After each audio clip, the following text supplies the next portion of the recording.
Hello friends. Bihar जो आपकी police बहाली है उसको लेकर के जो है अपना मॉक टेस्ट आज से शुरू हो रहा है, जिसमें जीके व जीएस के क्वेश्चन में करवाने वाला हूँ आज वाले सेशन में। फिर मैं इसी क्वेश्चंस की तर्ज पे, ऐसा नहीं है कि जीके जीएस के बाकी, जैसे मान लो आपके हिंदी मैथ्स है तो इनके भी जो मॉक टेस्ट है अपने आते रहेंगे। देखो, पहला क्वेश्चन है कि गुप्तकालीन बौद्ध शिक्षा का महान केंद्र कौन सा था? अयोध्या था, नासिक था, नालंदा था या उज्जैन था?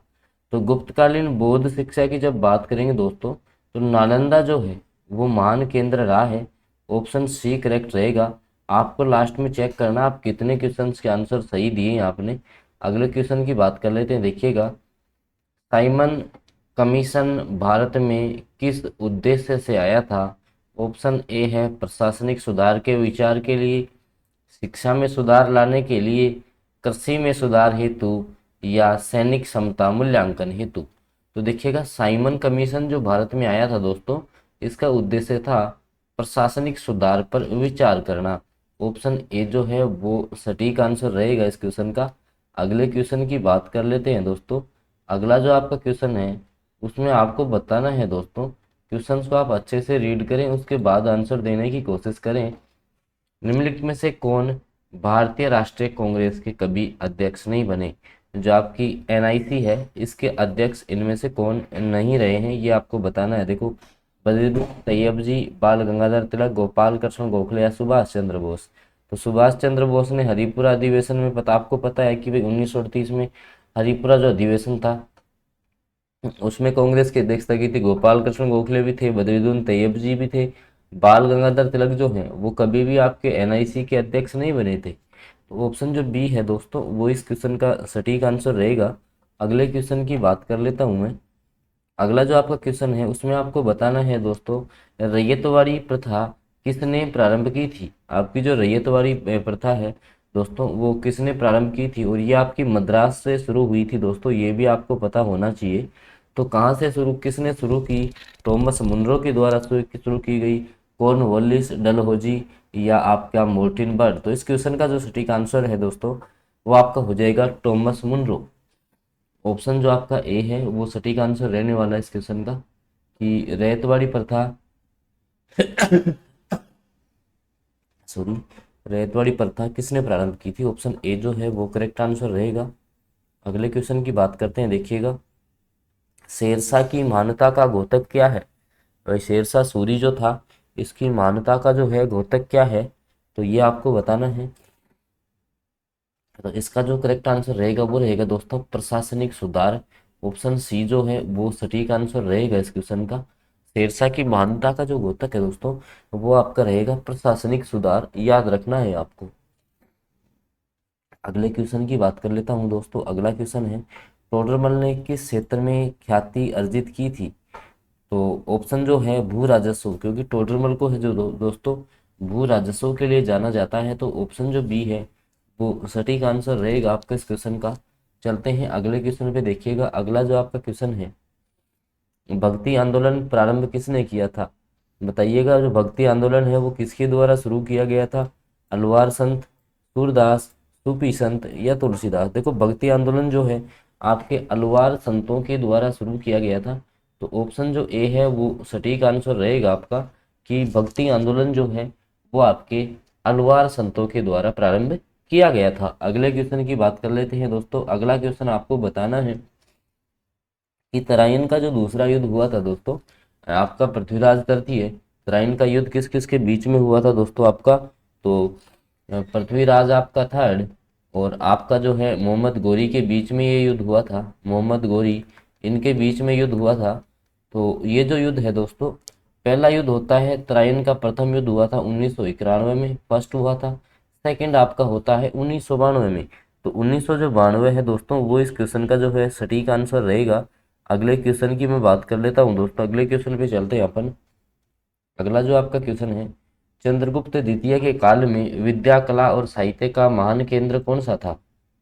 आपका जो चंद्रगुप्त सेकंड था उसके काल में विद्या, कला और साहित्य का जो महान केंद्र दोस्तों वो आपका उज्जैन था। अगला क्वेश्चन, भगवान महावीर का जो महानिर्वाण है, मतलब कि कहने का मतलब महावीर जो आपके भगवान महावीर थे उनकी मृत्यु कहाँ पर हुई थी? ठीक है, तो ऑप्शन है कुशीनगर में, वैशाली, राजगृह या पावापुरी।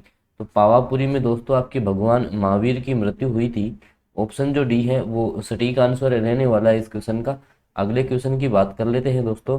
भारत में सायक संधि का जन्मदाता किसे कहा जाता है? तो भारत में जो है सायक संधियों का जो आपका जन्मदाता है दोस्तों, वो अपन किसको कहते हैं?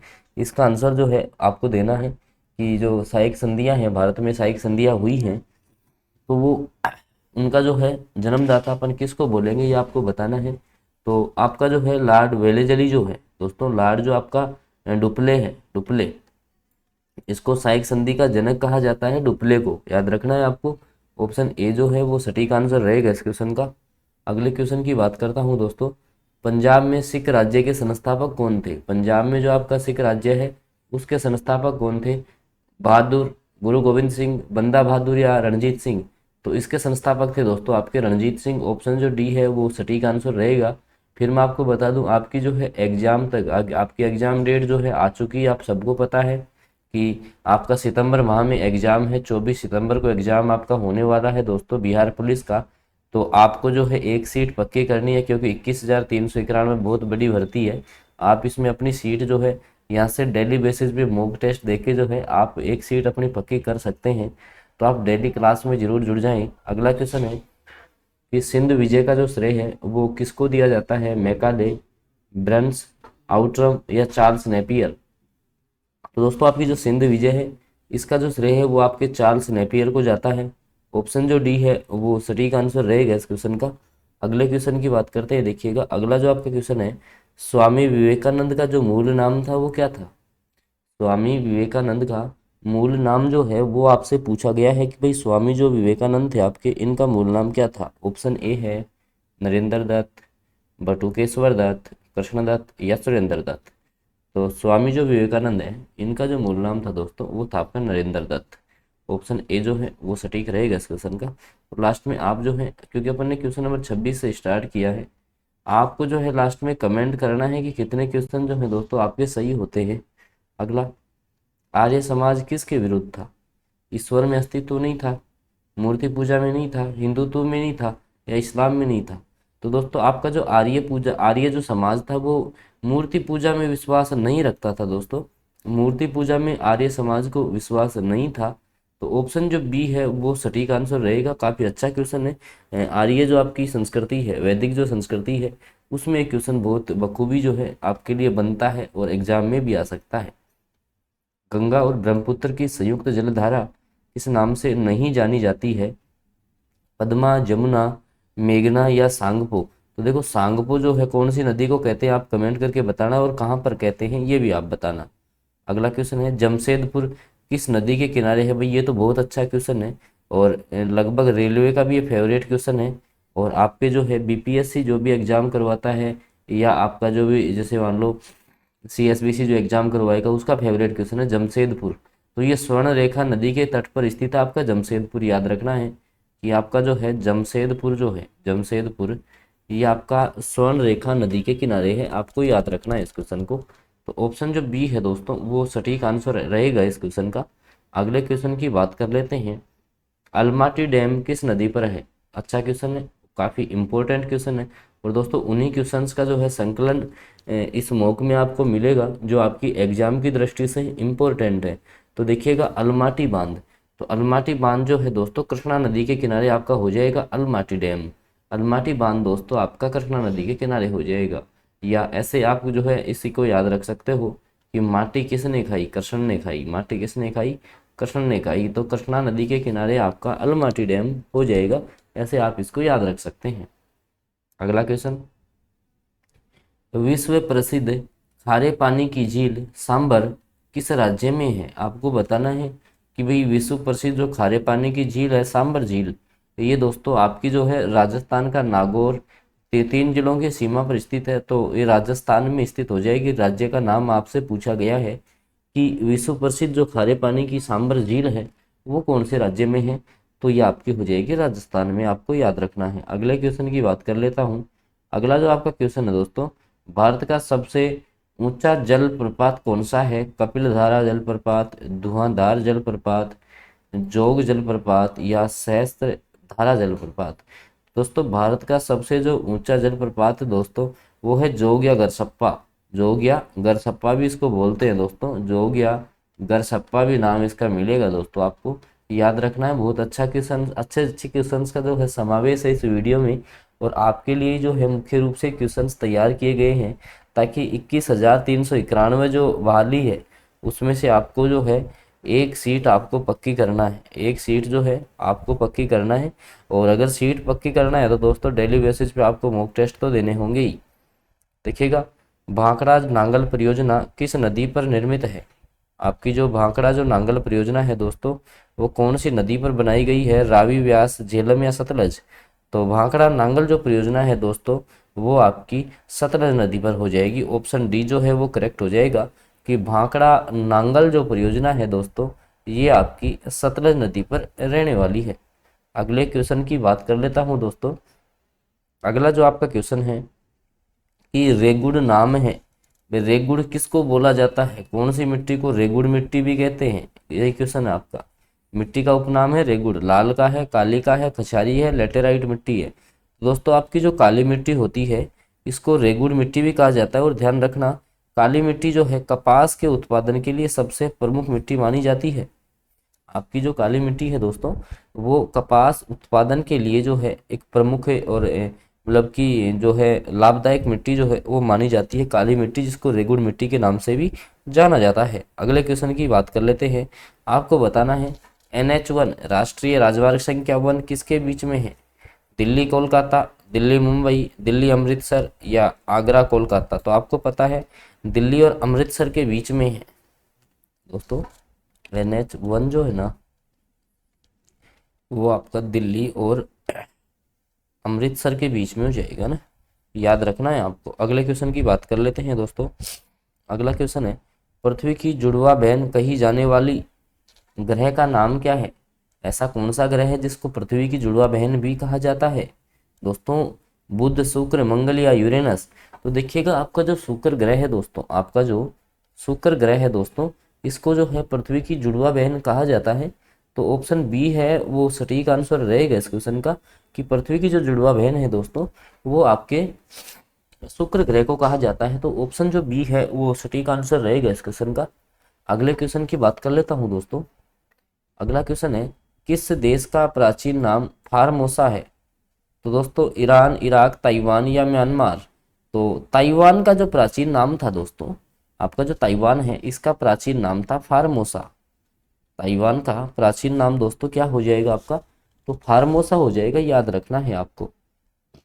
अगले क्वेश्चन पे चलते हैं। फिर मैं बता रहा हूँ दोस्तों, अगर आपको 21,391 में से एक बहाली मतलब एक आपको पोस्ट चाहिए ना तो आप जो है डेली बेसिस पे मॉक टेस्ट जरूर दें, क्योंकि अपने पास काफ़ी लंबा समय है और डेली बेसिस पे सब्जेक्ट वाइज जो है मॉक में आपको यहाँ करवा रहा हूँ। चाहता तो मैं पूरे क्वेश्चन भी यहाँ पर आपके करवा सकता हूँ यहाँ पे, लेकिन वही है कि सब्जेक्ट वाइज आपका मॉक लगता रहेगा। टाइम भी कम ले रहा हूँ ताकि कम समय में अधिक मैटर आप लोगों तक पहुँचेगा तो आप जो है एग्जाम में अच्छे से क्लियर कर पाओगे। अगला क्वेश्चन सियाचिन है।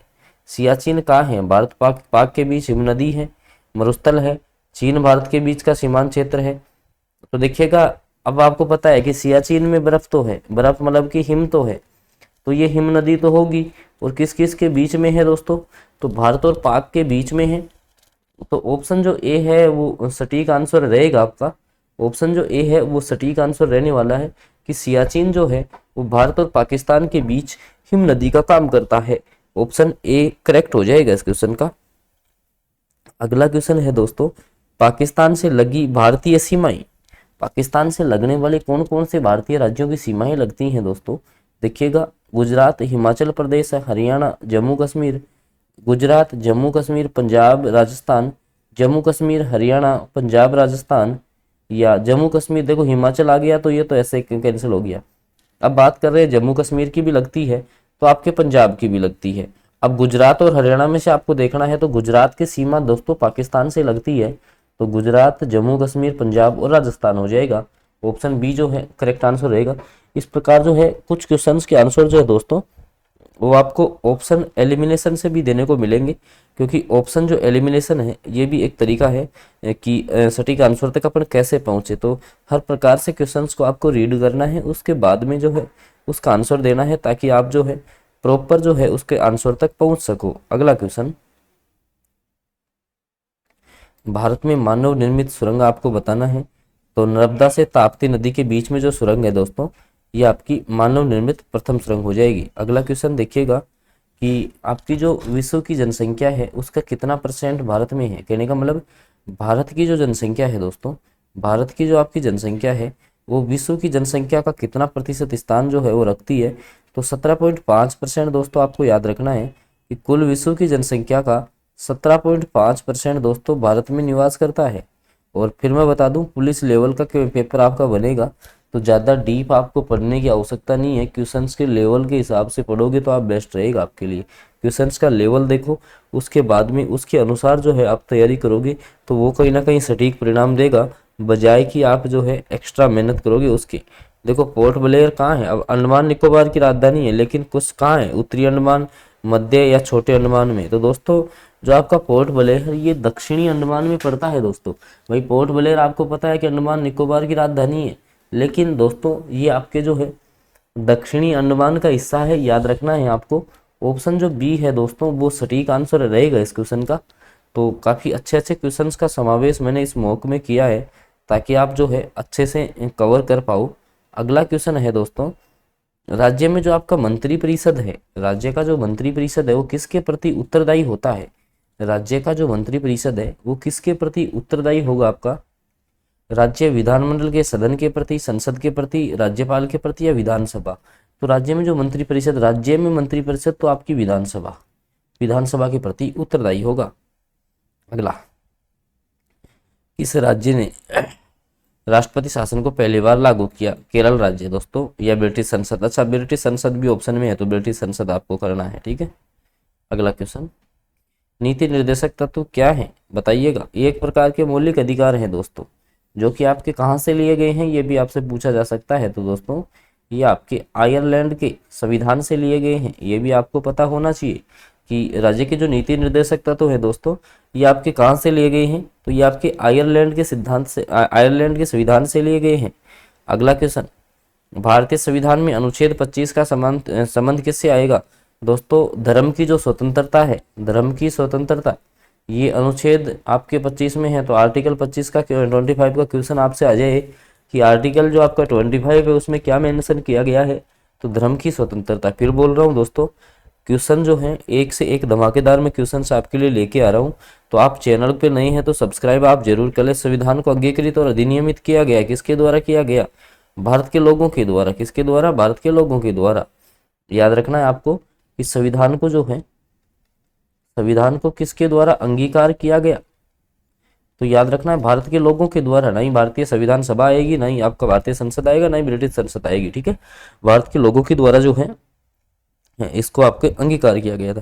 दोस्तों डेली बेसिस पे आपको मॉक टेस्ट देना है। फिर मैं बार बार आपको एक ही बात बता रहा हूँ, अगर आप डेली मेरे साथ जुड़ के मॉक देते हो तो मैं आपकी एग्जाम तक, 24 सितंबर से एग्जाम है ना, एग्जाम तक इतने मॉक करवा दूंगा कि आपका सिंगल क्वेश्चन बाहर से यहाँ से नहीं जाएगा। मैं करंट अफेयर भी लेके आऊँगा, सब चीज़, सारे सब्जेक्ट आपको मिलेंगे। मैथ्स भी, जैसे 10 क्वेश्चन आपके मैथ्स के आएंगे तो मैं उस हिसाब से मैथ्स की रणनीति भी मैंने आपके लिए फिक्स कर रखी है कि किस प्रकार की क्लासेज आपको देनी है। तो क्लासेज आपको अच्छी लगे तो प्लीज़ आप चैनल को जो है सब्सक्राइब जरूर कर लें, और वीडियो अच्छा लगा हो तो इसको लाइक कर दें, और बेल नोटिफिकेशन को भी ऑन कर लें, ताकि आगामी जैसे कोई भी दूसरा मॉक टेस्ट होगा तो उसकी जानकारी भी जो है आपको तुरंत पता लग जाएगी, और आप जो है मॉक टेस्ट का सारा ले पाओगे। और इस जो बिहार आपकी पुलिस बहाली है इसमें कहीं ना कहीं सीट अपनी पक्की कर पाओगे। तो ओके फ्रेंड्स, इसी आशा के साथ इस सेशन को यहीं पे एंड करते हैं। आपसे मिलेंगे कल इसी समय अगले मॉक में।